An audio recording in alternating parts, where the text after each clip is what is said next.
សួស្តីលោកនាងកញ្ញានិងប្រិយមិត្តទាំងអស់ដែលកំពុងទស្សនាវីដេអូនេះជាទីរាប់អានបាទនេះគឺជាវីដេអូថ្មីមួយទៀតអំពីរបៀបបង្កើត Apple ID នៅលើកុំព្យូទ័រដែលដំណើរការដោយ OS X បាទការបង្កើត Apple ID នៅលើកុំព្យូទ័រឬក៏នៅលើ device នោះកុំព្យូទ័រឬក៏ device របស់លោកអ្នកមួយគឺអាចបង្កើត Apple ID បានចំនួនតែ5ទេបាទគឺរបៀបនៃការបង្កើតដោយជ្រើសរើសយកកន្ទុយ Edit Cloud បាទដូច្នេះទស្សនាខ្ញុំបង្ហាញរបៀបនៃការបង្កើតនេះគឺបង្កើតនៅលើកុំព្យូទ័រដែលដំណើរការ OS ជាដំបូងអ្នកទាំងអស់គ្នាចូលទៅក្នុង setting ហើយបន្ទាប់មកចូលទៅ iCloud ហើយកន្លែងនេះគឺឲ្យលោកអ្នកបង្កើត select លើ create Apple ID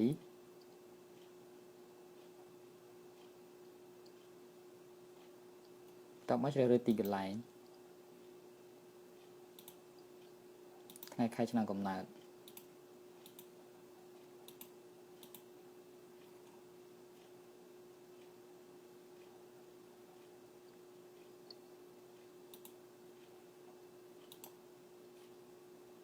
ទីនេះគឺអ្នកទាំងអស់គ្នាអាចជ្រើសរើសយកកន្ទុយ Edit Cloud ឬក៏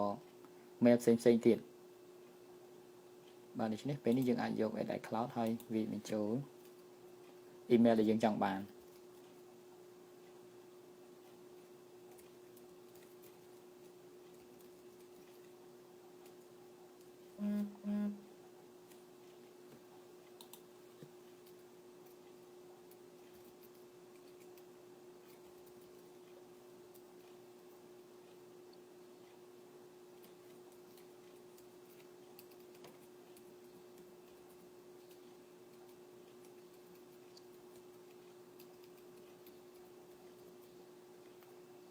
បាទបន្ទាប់មក select យក next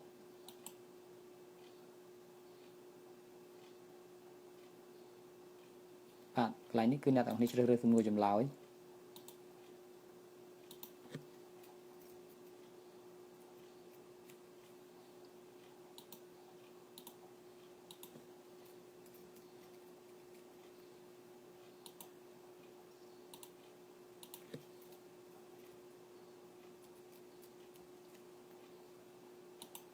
បាទកន្លែងនេះគឺ mail ធានារបស់លោកអ្នក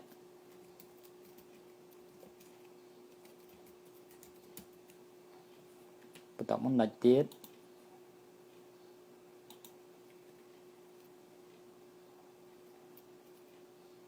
គឺមានកំហុសកន្លែងនេះ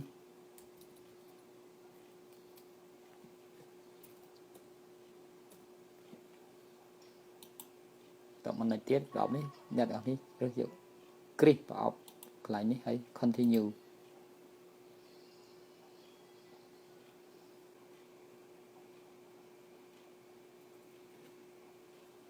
បាទបន្ទាប់មកនៅទៀត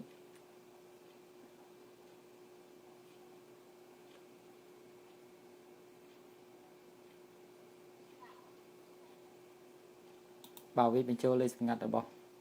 ID ដែលយើងបង្កើតមិញសារជាថ្មី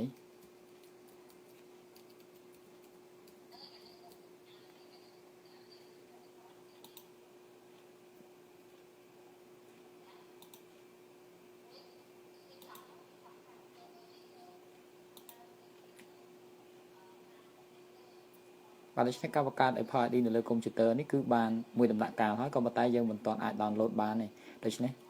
យើងទុកធំកន្លែងនេះម្ដុំសិនយើងទៅបំពេញលក្ខខណ្ឌនៅ App Store ដើម្បី download បានសូមអ្នកទាំងអស់គ្នាចូលទៅ App Store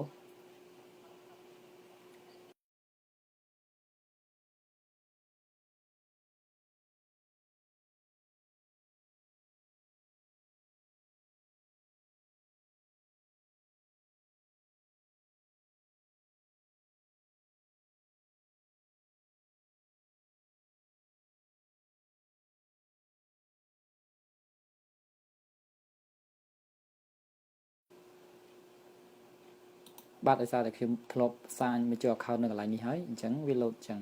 តែតាមពិតទៅបើសិនជាអ្នកទាំងអស់គ្នាមិនទាន់បញ្ចូលធ្លាប់បញ្ចូល account នៅកន្លែងនេះទេគឺកន្លែងនេះ load ពាក្យ sign in បាទគឺនៅកន្លែងនេះ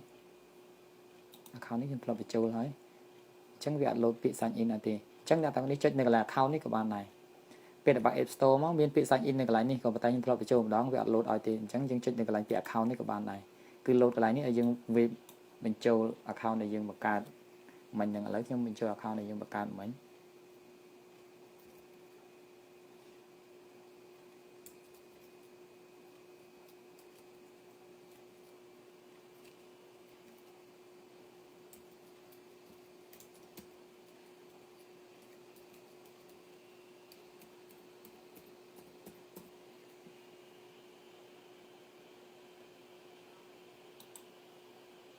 បាទក៏ចុចលើ view account ហើយក៏ review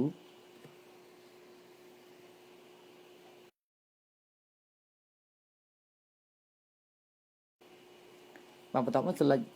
continue អង្គការ scroll មកខាងក្រោមចុច crease ហើយ agree បាទកន្លែងនេះគឺមានពាក្យមាន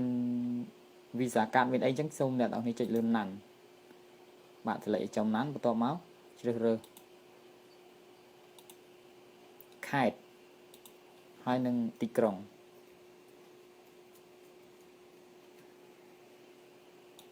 លេខកូដប៉ុស្តិ៍របស់ពួកយើង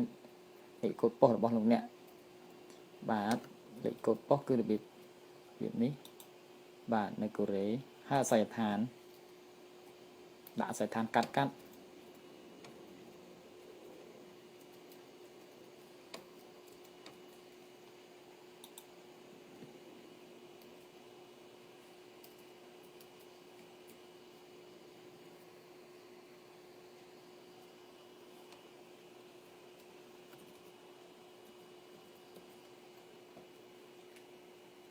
បាទបន្ទាប់មក select continue ជាបន្ត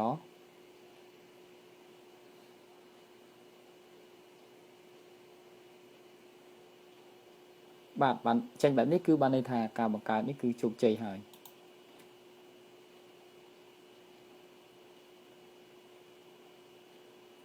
បាទនេះ Apple ID ដែលអ្នកបង្កើតនៅលើកុំព្យូទ័រនេះគឺអាច download កម្មវិធីបានហើយបាទ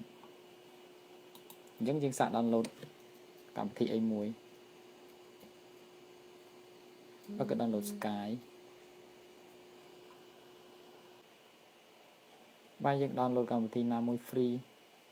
បាទទីហៅថា download កម្មវិធីមួយនេះចុះ free